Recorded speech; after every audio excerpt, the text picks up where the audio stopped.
My name is Carla Whitmore. I'm 38 years old.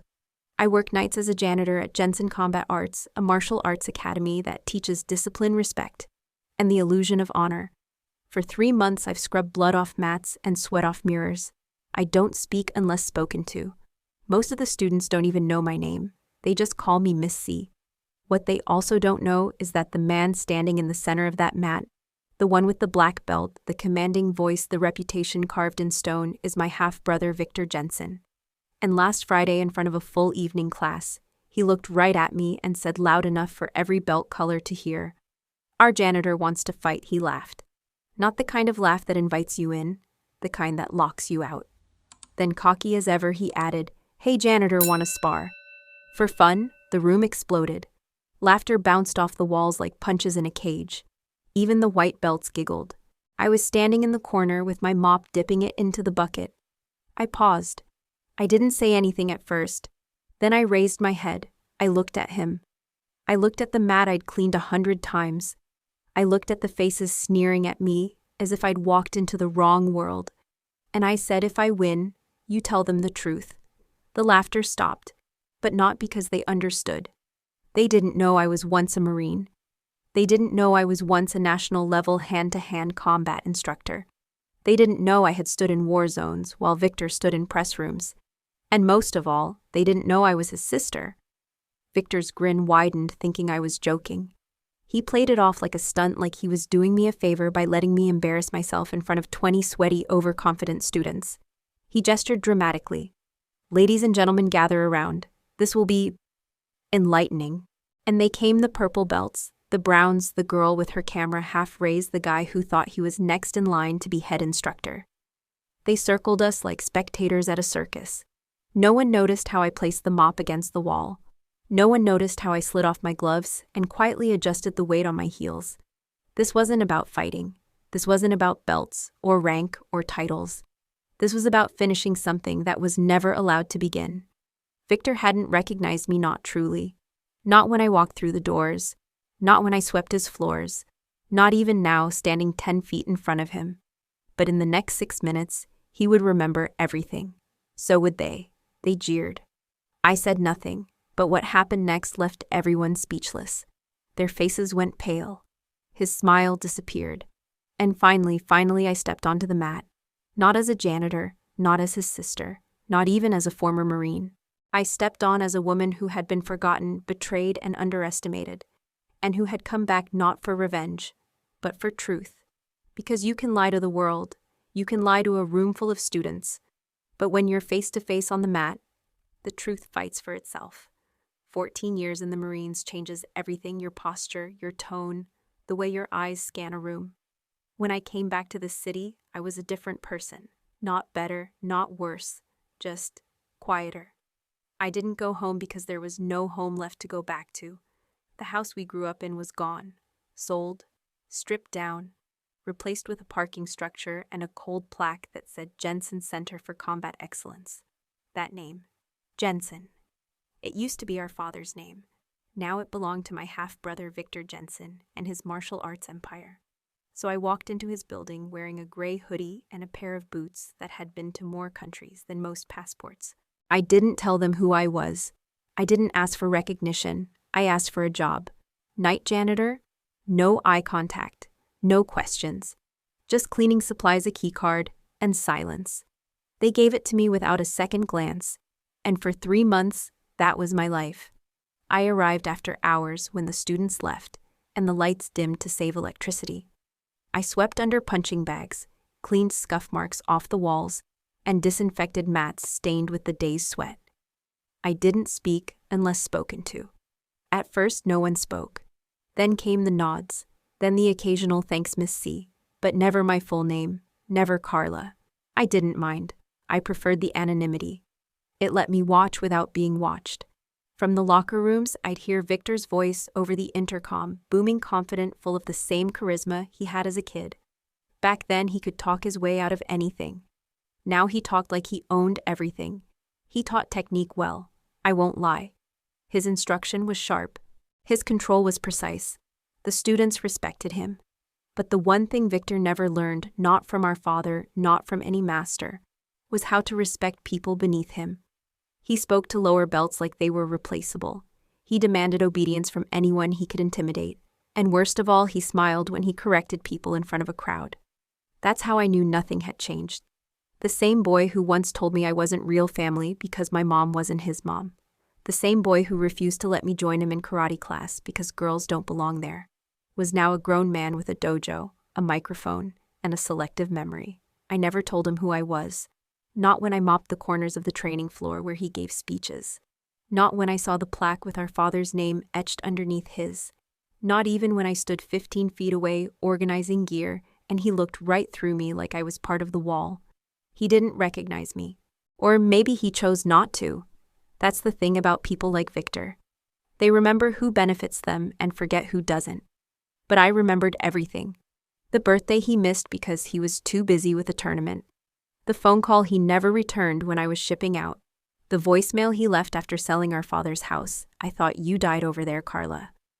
Don't act like I did something wrong. No, Victor. You didn't do something wrong. You did everything wrong. So I kept mopping, kept listening. There was a spot near the heavy bag, a faded patch where blood had dried years ago and never fully came out. I scrubbed it every night. It became a ritual, as if I could clean away everything he built over the ruins of what we once were.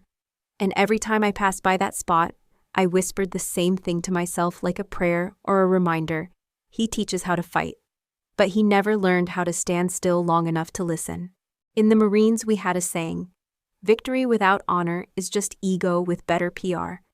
Victor had victory, he had no honor. And the night he challenged me in front of all those students that night wasn't just about a fight. It was about showing him that the janitor he mocked was the soldier he'd forgotten, and the sister he'd erased. Victor Jensen was the kind of man magazines loved. He had the look, tall, angular, confident, and the sound bites to match. They called him the man who built everything from nothing. In interviews, he spoke about grit and discipline, about growing up in a broken home, about pushing through pain to build the most elite martial arts academy in the state. And in a way, he wasn't lying. He did grow up in a fractured home. He did work hard. But what the glossy profiles never mentioned was that he didn't build it from nothing. He built it from something that used to be mine. After our father died, we inherited the house. It wasn't much a one-story structure on a modest corner lot, with a crumbling fence and a magnolia tree that only bloomed every other spring. But it was ours. The deed had both our names on it. I was overseas at the time on my third deployment. Communications were sparse. I wasn't thinking about property. I was thinking about survival. Victor emailed once asking what I wanted to do with the house. I replied, keep it for now. Let's talk when I'm stateside. I never heard back. Months later, I got a voicemail short-clipped and devoid of anything resembling remorse. I sold the house. Thought you died over there. Didn't think you'd care. That was it. No apology, no follow-up, no money wired, no papers sent. And just like that, half of what was left of my family and everything that tied me to this city disappeared. I could have sued him. Technically, I had every right. But there's something the battlefield teaches you that courtrooms never will. Some fights aren't worth winning if the process costs you your peace. So I chose something else. Not revenge, not confrontation, observation. I came back to the city under a different last name. I took a night shift cleaning job at his dojo, and I watched. I watched the studio that sat on the very ground our house once stood. I watched the plaques that credited Victor with vision, determination, and legacy. I watched the kids bowing to his photo like he was a modern-day sensei. But I also watched the cracks. The way he snapped at lower belts when they asked too many questions. The way he corrected female students twice as harshly as the men. The way he name-dropped war heroes he never knew to impress visiting parents. He wasn't cruel. He was calculated. And cold. He built an empire by deleting everything that didn't fit his narrative. I didn't fit.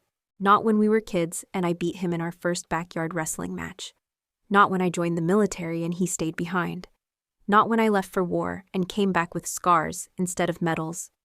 Victor didn't like reminders of imperfection, and I was a walking, breathing reminder that his story was incomplete. I could have burst in one day, announced myself, demanded my share, my truth, my place. But I didn't. Because silence gives you power. It lets people speak freely. It shows you who they are when they think you're no one. And over those 3 months, Victor showed me exactly who he'd become.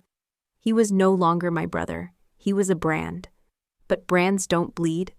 Brands don't listen. Brands don't remember whose sacrifice helped pave the way. I remembered. I remembered every birthday he missed. Every letter I sent that came back unopened. Every time my mother cried alone in that old kitchen while Victor trained for tournaments. He said he built it all from nothing. But I was the nothing he meant. And when he laughed that night and asked the janitor to spar for fun, he didn't realize he was asking the ghost of everything he'd erased to step into the ring. I'd seen her long before she ever noticed me. Kaylee Moreno, 20 years old. Fierce, fast, focused. She had a purple belt wrapped so tight around her waist it looked like it was holding back a storm. She was Victor's star student, the one he bragged about in interviews. She trained harder than everyone else, hit harder, talked less, but she watched, constantly. And one day she started watching me. At first I thought it was paranoia. Then I heard her whisper to another student near the lockers, "That janitor's always lurking.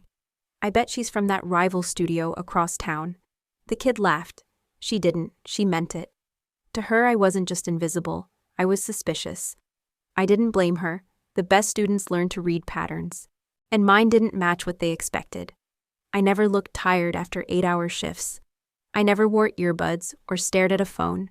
I always stood with my back to the wall and my eyes scanning exits. It wasn't intentional, it was muscle memory. But muscle memory gets you noticed. One Thursday night, Kaylee was working on spinning back kicks near the weight rack. The floor was a little slick. I'd mopped that area 2 hours earlier and someone had spilled a sports drink afterward. Victor was in the far corner correcting a pair of beginners. I was restocking clean towels. Out of the corner of my eye, I saw Kaylee plant her pivot foot, then slide. Her leg went out from under her, and her head was on a direct path toward the edge of a 40-pound steel plate. I didn't think. I moved. In 2 steps, I was behind her. My left arm hooked around her shoulder, my right braced her lower back. We stopped just inches from the metal. She gasped, breath catching in her throat. I steadied her, then gently stepped back. She turned around, stunned. Her eyes scanned me not for recognition, but for assessment. Then she said it under her breath, "That's not janitor reflexes." And just like that, the watching changed. Before it was suspicion. After that night, it became curiosity. She didn't say thank you. She didn't smile. She just started paying attention differently. I noticed her shifting to the edges of class, more often choosing stations closer to where I cleaned. She started timing her water breaks around when I'd restock the coolers. Once I caught her staring at my boots for a little too long. They weren't standard janitor issue. They were reinforced combat grade worn at the soles. She was smart. She was connecting dots. A week later, she lingered after class, pretending to stretch. Victor had already left for a staff meeting. Kaylee walked over slowly, towel draped over her neck. She said, "You were military." It wasn't a question. I looked at her, then nodded once. No denial, no elaboration, just confirmation. She didn't ask which branch. She didn't ask what I did. She just said, "I figured." "The way you caught me, it was surgical." I shrugged. "Didn't want you cracking your skull open. You've got a future." She hesitated, then asked, "Why are you here?" Now that was a question, I replied carefully. Sometimes people come back to places they never finished with. She nodded as if she understood more than she should at her age. Then she said, "Victor doesn't like loose ends, especially when they make him look sideways." That was the moment I realized she wasn't just sharp, she was brave. And maybe, just maybe, she was going to be important when things came crashing down. I didn't need her to protect me, but I saw something in her that reminded me of myself before everything fell apart. She didn't trust easily, but once she did, she saw things to the bone. And whether she realized it or not, that night she fell and I caught her was the moment she stopped looking at me as the janitor and started wondering who the hell I really was. I noticed her before she ever noticed me, which is saying something because Sarah Lynn noticed everything. She was one of those people who always looked like her brain was 2 seconds ahead of the conversation. Mid-20s, sharp eyes, always carried a notebook. Even after class she'd scribble in it while others laughed in the locker room. Sarah was a brown belt, a solid one. She didn't hit the hardest, but her technique was crisp, efficient. She was also a part-time assistant instructor, the kind who actually cared if students understood why something worked, not just how. And during the day she worked in data science, a detail I overheard her mention once in passing when helping a kid figure out timing drills. If you can predict behavior, you can prevent failure. That stuck with me. She wasn't like Kaylee. Kaylee was suspicion. Sarah was structure. She didn't talk to me, not at first. She offered the occasional smile, a polite nod. But she saw me. One rainy night, I left my coat in the corner of the weight room, half covered by a folded mat. I was scrubbing down the benches near the showers when I heard the smallest clink. Sarah had picked up my coat, probably to move it off the floor. But as she did something, metal fell from the inner pocket. She crouched and picked it up. A small circular piece of brass, scratched and worn. It was my Marine Corps service coin. She held it in her palm for a long second, then glanced across the room.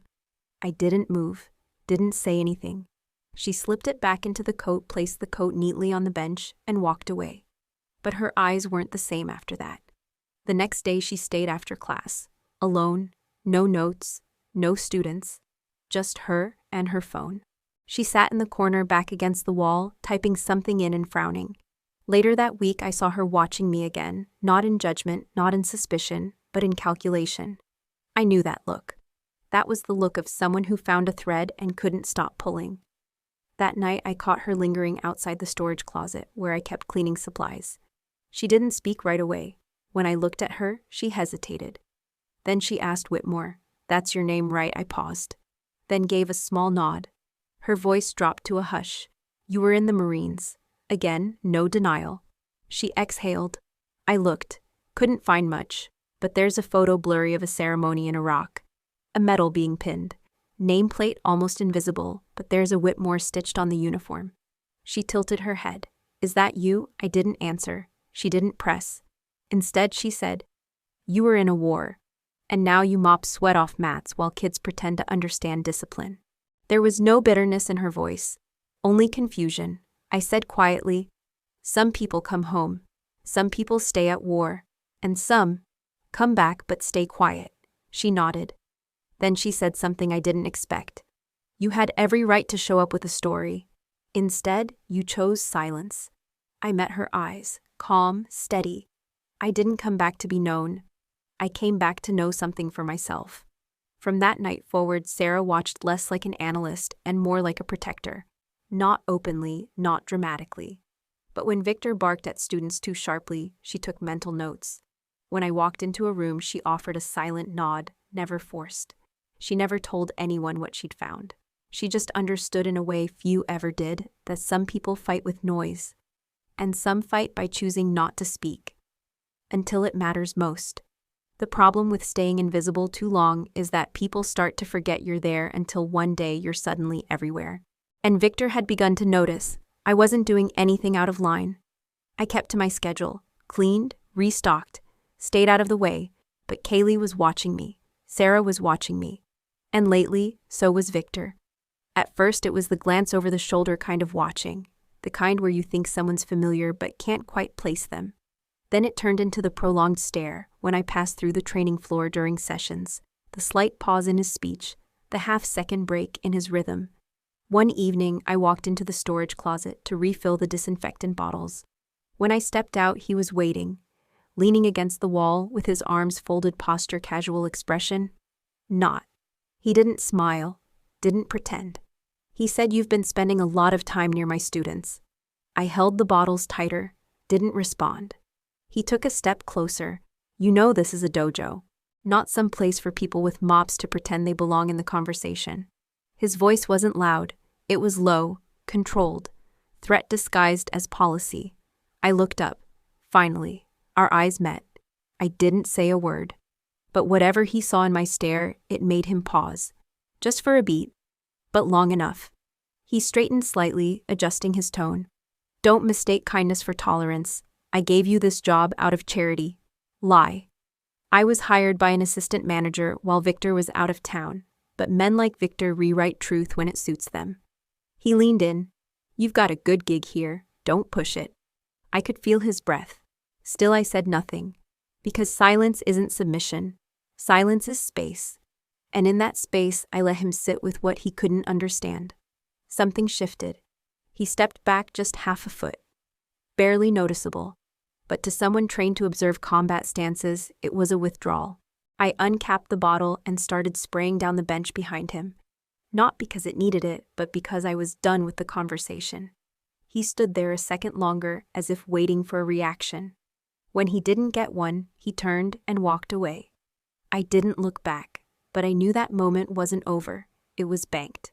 A slow-burning fuse. Because men like Victor don't like being unreadable to others, especially not to someone they believe is beneath them. That night I stayed late. Not out of obligation, but out of instinct. I needed to reset the space, wipe the tension off the walls, along with the fingerprints. As I mopped the corner near the punching bags, I heard quiet footsteps. Sarah. She said he cornered you. I kept mopping. He made a point. Sarah folded her arms. So did you. I didn't reply. She stood beside me in silence for a minute, then asked, "Do you think he suspects?" I shook my head. "Not who I am, just that I don't match the floor." She smiled at that, a small one. "Quick." Then she said, "He's threatened. Not because of what you say, but because of what you don't." She wasn't wrong. Men like Victor survive on narrative. I was a gap in his story, a shadow that refused to leave, a face he almost recognized, a presence that said, "You don't get to control the whole room anymore." And while he hadn't put the pieces together yet, he was circling the puzzle. What he didn't know was that every time he tried to intimidate me, he was moving himself closer to checkmate, and I was just getting started. I didn't know Sarah had started digging, not in the malicious way, just curiosity turned into momentum. After finding my Marine Corps service coin, and after our brief conversation in the hallway, something shifted in her. She never asked another direct question. She simply did what people like her do best, connected dots. Late one night after class had cleared out, she sat cross-legged on the office floor with her laptop open, using the dojo's Wi-Fi. I passed by with a mop bucket and saw her screen flash between search engines and archived news clippings. A few clicks later, there it was, buried deep in an article from 12 years ago. A photo, grainy, faded, but recognizable. A woman in uniform, shoulders squared, eyes hollow, standing beside a stretcher as a helicopter prepared for liftoff. Below the image, the caption read, "Staff Sergeant Carla W., honored for valor during Operation Iron Dagger, credited with pulling 3 wounded soldiers to safety under direct fire." Sarah zoomed in. The nameplate on the uniform had worn edges, but it was there. Whitmore. She stared at it for a long time, then leaned back and whispered, "Jesus Christ." The next afternoon, she pulled up the article again, this time during open mat training. Kaylee walked by and caught the photo over Sarah's shoulder. She squinted, leaned closer, and said, "That's her, isn't it?" Sarah didn't look up. "Yeah." Kaylee sat beside her, didn't speak for a moment, then quietly asked, "Why would someone like that be cleaning mats?" Sarah's voice was steady. Sometimes silence is the loudest way to scream. That line rippled through Kaylee like a slap, and a sermon rolled into one. She closed the laptop. Not because the search was over, but because the answer no longer needed proof. That night, neither of them said anything to me. But they watched the way I moved. The way I avoided stepping on cracks in the mat that could cause someone to trip. The way I rolled towels, not just neatly, but uniformly edges aligned, like I was preparing gear for inspection. The way I walked around the room like every exit was a calculated distance. They noticed the scar on my left forearm, a thin white line running from wrist to elbow. Once I caught Sarah looking at it. I adjusted my sleeve without breaking stride. She looked away. Not out of guilt, but out of respect. These weren't kids anymore. They were women beginning to see the difference between strength and performance. And the more they saw, the more Victor's words began to hollow out. He still barked commands, still strutted across the mats like a general among troops. But something had shifted. Every time he mocked a beginner for messing up footwork, every time he dismissed a female student's question with a snide joke, Kaylee's jaw clenched just a little. Sarah's pen stopped moving. No one confronted him. Not yet. But the room wasn't echoing like it used to. The laughter came less often, the obedience less immediate. Truth doesn't always arrive with trumpets. Sometimes it trickles in like water through cracked stone. You don't see it, but you feel what it leaves behind. I said nothing. I changed nothing. But they were changing, and for the first time in a long time, I wasn't alone in the room. I wasn't supposed to hear the conversation, but like many things in my life, I heard it anyway because I was there silent and unseen, a shadow in my own story. It happened late on a Tuesday night. The dojo was dim empty, except for the clack of a mop bucket wheel and the low buzz of the vending machine. I was cleaning the windows in the back hallway when I heard footsteps, firm, quick, not student shoes. It was Victor. He wasn't alone. Sarah walked beside him, her usual calm, replaced by something tighter, like a string pulled taut. They didn't know I was there. I froze in the corner, cloth in hand, barely breathing. Victor's voice was low and clipped. Why are we talking about her again? Sarah kept hers steady. Because I think you need to know who she is. Not who she is now, who she was. He scoffed. You mean the janitor? She's just another charity hire. Quiet, odd. Keeps to herself. That's all. Sarah stepped in front of him. Her name is Carla Whitmore. Silence. Then Victor laughed dry, disbelieving. No. That's not possible. Carla. She died. Years ago. Her mother told me she disappeared overseas. Sarah didn't flinch. She didn't disappear. She served. She earned medals for valor. And now she's here in your dojo. Another pause. I couldn't see his face, but I imagined it, the half grin, the shrug. Even if it was her, and it's not what kind of person comes back and takes a job scrubbing mats, that's not strength. That's pathetic. And that right there was Victor in a single sentence. If you didn't walk back into the room wearing armor and applause, you weren't worth remembering. But then something shifted in his voice. He asked quieter this time. Are you sure it's her? Sarah didn't answer right away. Then she said, you were sure she died. And yet you never once looked into it. That hit harder than I expected. Even for me. Victor mumbled something I couldn't catch. Maybe a curse. Maybe just his pride choking on the idea. Sarah pressed on. Why does she clean your dojo every night like a ghost haunting the floor where your story began? He didn't answer. She stepped closer. Maybe she came back because she knew this place was built on something stolen. His voice came back sharp. I didn't steal anything. The house was going to rot. She hadn't written in years.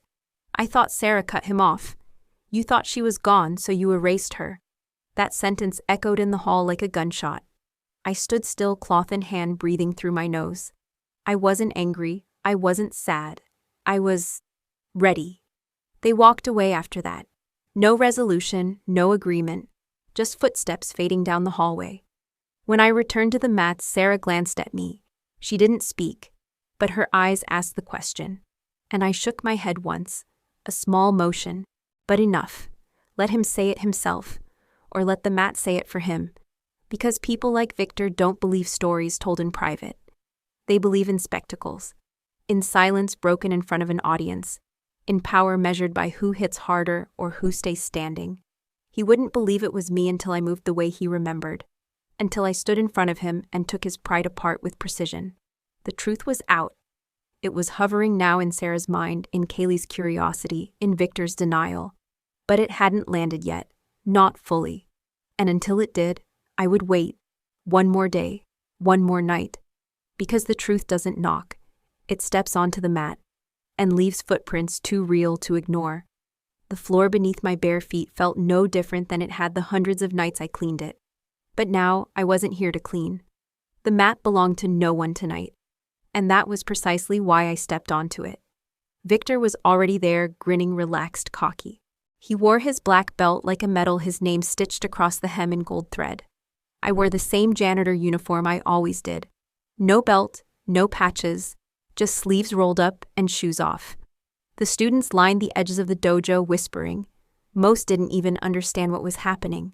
To them, this was a fluke, a joke, a dare gone wrong. To me, this was the end of pretending. Victor gave a mock bow, then called out for everyone to hear. Let's keep it light. Just for fun? Yeah. His voice carried a laugh. But his eyes were searching, maybe for the girl he once knew. Maybe for something familiar in the way I stood. He didn't find it. The bell sounded, a soft chime. Someone hit on their phone. Victor lunged forward fast, throwing a sharp jab toward my shoulder. I didn't move at first, then just enough. The punch cut air.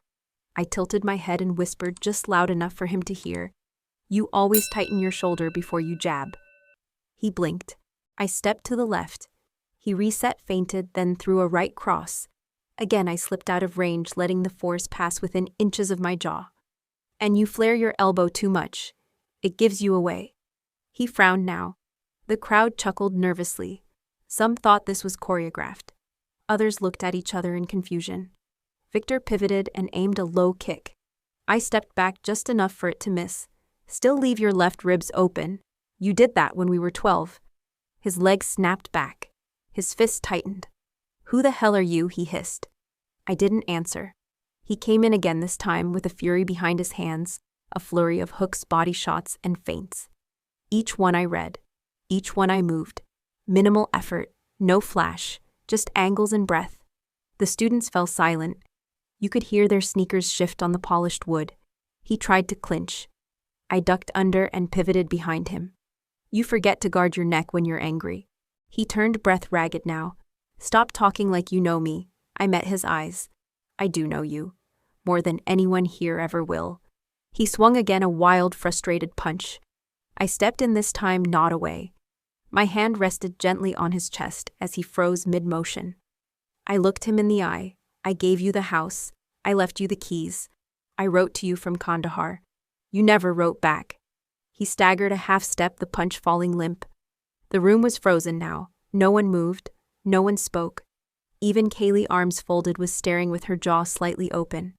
Victor breathed heavily, chest rising and falling.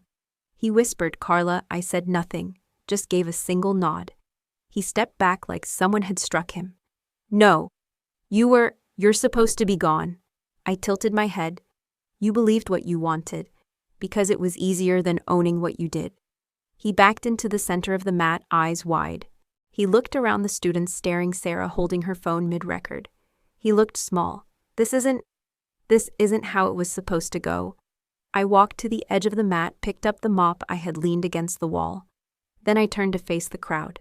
"You've trained here, learned discipline, balance, control. You think that comes from punching harder?" I looked at each face. I've seen real control. It's when you have power and choose not to use it. That's why I never raised a hand. Then I looked back at Victor, because the hardest fight I ever had wasn't in a war zone. It was in my own home. It was forgiving the man who erased me because he couldn't bear to share his story with mine.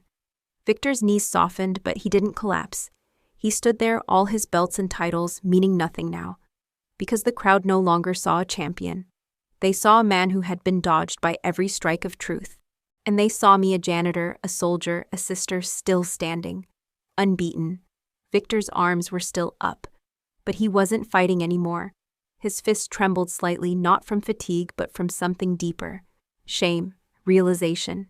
The air in the dojo had grown thick. No more laughing, no more whispers. Even the fluorescent lights seemed to buzz more quietly. I stood in front of him, unguarded, my hands at my sides. I didn't circle him. I didn't faint. I just breathed. Steady, even, present. Because the fight, if there ever was one, had already ended. Victor took one hesitant step forward, then paused. He looked at me like someone waking up from a long dream or falling into one. I met his gaze, calm, unshaken, unangry. He raised his right arm slowly halfway, then lowered it. His lips parted like he was going to speak, but no sound came out. Instead, I stepped forward. One slow, deliberate step. Then another. He didn't flinch. I was a foot from him now. I could smell the sweat on his neck, see the scar just under his collarbone, the one he got climbing our father's rusted fence when we were kids. I looked at that scar, then into his eyes, and I reached out, not with a fist, not with force, just a hand on his shoulder, a soft, steady pressure. Then gently, almost imperceptibly, I pushed. Not enough to hurt, not enough to strike, just enough. Victor's body gave way. He stumbled back a single step, then sat down. On the mat, legs folded, hands on his thighs, not fallen, not thrown, just lowered. The dojo stayed frozen, not a sound, not a breath out of place. I stepped back, not triumphantly, just with intention. Victor looked up at me from where he sat, his eyes wide, his breathing shallow. He looked like a man who had been saved from drowning, not by being pulled out, but by being shown the shore was always within reach. I turned slowly to the crowd. They didn't move. No one clapped. No one cheered. Not out of disrespect, but because no one knew how. This wasn't victory. It wasn't spectacle. It was something else. I looked down at the mat. Same mat I'd cleaned for weeks. Same scuff marks, same sweat stains, same blood specks I never asked about. And now, silence. I bent down, picked up the mop I'd left, leaned against the wall, then turned to face them all one last time. He didn't lose in martial arts, I said quietly. He lost because he forgot who he was. My voice didn't rise, but it carried, through every wall of the dojo, through every chest and every held breath. Sarah was near the back, hands covering her mouth. Kaylee stood with her arms now loose at her sides, no longer crossed. Even the younger kids had stopped fidgeting. They were watching not a fighter, not a janitor, not even a soldier, but a woman who chose not to strike and still struck something in them all. Victor lowered his head, not because I had beaten him, but because something inside him finally stopped resisting the truth. He brought one hand to the mat beside him. The other pressed softly to his heart. I didn't wait for an apology. I didn't need one. Forgiveness isn't something we wait to be given. It's something we choose quietly, bravely, when we're ready to let go of needing to be right. That night I didn't win. I didn't need to. I just reminded him of what he had forgotten. And that was enough. I didn't expect the clip to go viral. Maybe someone recorded it with their phone. Maybe someone streamed it live. It didn't matter. By morning, it had spread like a fire across social media. Janitor floors, master with a single touch. Is she a veteran or a phantom? The day the dojo fell silent. Some called me a fraud. Others called me a ghost. And Victor, he became the epicenter of it all. The comments were brutal. You let a janitor make you sit down like a child, fake black belt. Just a businessman and a GI. How can he teach respect when he didn't recognize his own sister? I didn't reply. I didn't post. But I watched. Because how people respond to truth says more about them than about the truth itself. At the dojo, the divide was immediate. Some of the older students, the loyal ones who'd been with Victor for years, refused to believe any of it. They said it was staged or edited. That push, he let her do it, one man insisted in the locker room. He was just being kind. She's not really a fighter. Others weren't so sure. Especially the younger ones, the observant ones. They'd seen the way Victor's stance broke down. The way my voice sliced through his rhythm like a scalpel. One girl whispered in awe. She didn't fight him. She revealed him. Parents started asking questions. One mother approached Sarah during registration. My son looked up to that man, she said, voice tight with anger. Now he's a fraud. Sarah didn't flinch. She just handed the woman a printed article, Marine Commendation Medal awarded to Carla W. 2009. The woman stared at the paper, then at me across the mat. She didn't say thank you, but she didn't tear it up either. In the days that followed, attendance dipped, then rose, then dipped again. The air inside the dojo became electric, not hostile, but charged with uncertainty. People didn't know what to believe, and in that gap where certainty once lived, doubt began to grow. I kept showing up, mopping floors, cleaning mirrors, washing towels, not because I had to, but because the act of serving in silence was something Victor had forgotten. And sometimes what you forget becomes the measure of who you've become. Then one evening a man walked into the dojo after hours. His gait was stiff, military, his hair was white at the sides, close cropped. He didn't take off his boots. He walked right up to the mat, looked me in the eye, and nodded. 3rd Marine Recon Fallujah, he said. I nodded back. He turned to the class, most of them frozen mid-stretch. She didn't shame him, the man said loud enough for all to hear. He shamed himself. He left without another word. Victor wasn't in class that night, but the next morning when I arrived early for opening duties, I saw him. He was standing alone in the lobby, staring up at the wall of framed photos. There he was, arms folded in front of the dojo's logo jaw, proud eyes forward. And there to the right, our father decades ago in a tournament stance. Victor's fingers hovered near the edge of the frame. Then slowly he lifted it from the wall. He didn't drop it, didn't smash it. He simply set it on the ground, then took down the next one, and the next, until the entire Victor wall was empty. I didn't interrupt, but I walked past him, mop in hand. As I passed, I said softly, "Walls don't build legacies, people do." He didn't look at me, but he nodded. It wasn't an apology, but it was the closest thing he'd ever given me to acknowledgement. Kaylee started asking more questions about my unit, my record. I didn't answer most of them. She didn't need to know who I was to learn what I knew. Sarah, however, started leaving small articles near my locker. Old scans of military bulletins. A Polaroid of a woman, me holding a broken rifle in one hand and a wounded comrade in the other. There was a note, "We see you now, whether you want us to or not." The comments online began to shift. Less ridicule, more reverence, and more arguments. She humiliated him. No. She revealed the cracks that were already there. She should have stayed silent. She was silent. That was the problem. Victor stopped teaching for a week, then returned not with bravado but with quiet focus. He didn't wear his black belt, just a plain GI. He bowed lower than usual, listened more, spoke less. He never mentioned me, never named what had happened, but in small ways, posture, tone, humility, he began to change. Some students left, some stayed. New ones arrived, curious to learn from a place where truth had once walked quietly across the mats. And me, I kept mopping, kept wiping mirrors. But now when students passed, they nodded. Some smiled, some even bowed. Not because I asked for respect, but because I had stopped needing it.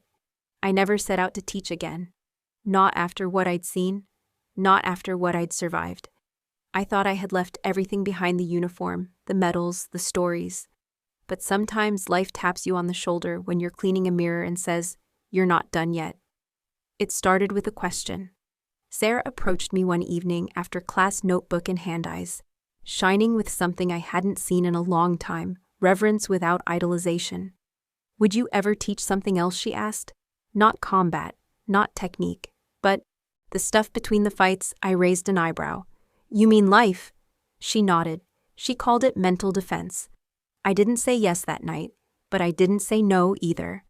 The next week, the dojo posted a flyer, "Mental Defense for Veterans," with C. Whitmore, an experimental course for those who fought battles others couldn't see. I thought maybe 2 or 3 people would show. The first night there were 9. Sarah sat front row, Kaylee beside her, arms crossed, pretending not to care but hanging on every word. And in the back, a man with 2 prosthetic fingers, a woman with a cane and a scar that reached from her eyebrow to her chin. I didn't teach technique, I taught stillness. I taught how to breathe when the world forgets you. How to walk through a grocery store when your nerves say you're still in the field. How to listen without trying to fix. How to name the shame without letting it speak for you. By week 3, I stopped bringing notes. I just spoke. They listened. Then they spoke. One night, Kaylee raised her hand.